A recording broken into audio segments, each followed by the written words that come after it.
Dizgince köyün yaşayanları için Ayozlu Troyuca Yüzel hem önemli bir gün. Kilisenin içi donadılı, kalaba. Yaşayanlar köyün iyi geleceği için dualarla danıştılar bugün. Sağlıcak, hepsi yaşayanlara olsun.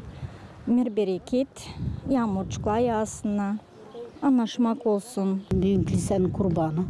Ve onunla kutlayırım bile bir büyük günden. Hem dua ederim, sağlık, padişahla anlaşmak olsun mir. Bugün bizim köyün hramı. Ben isterim hepsi köylü insanlara gelsinler. Sıkça kilisede dua edelim. Hepsimizce bizim Protarey Vasili söylüyor. Açın toplancısı hepsimiz.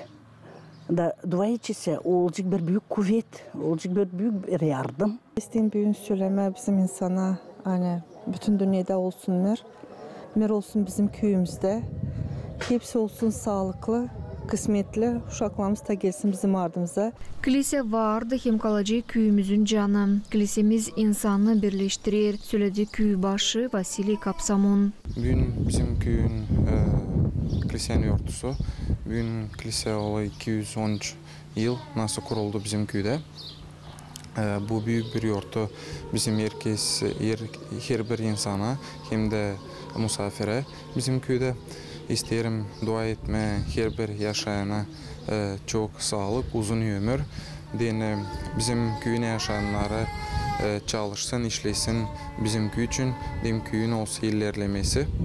Kutlamak sözlerinden yaşayanlara danıştı Dizgince köyünden halk topluşun deputatı Nikolay Raya. İsterim dileme bizim köyün insanına, hepsine Hristiyanlara, hani onunla büyün yaşasına iyi günlerde sevinsinler.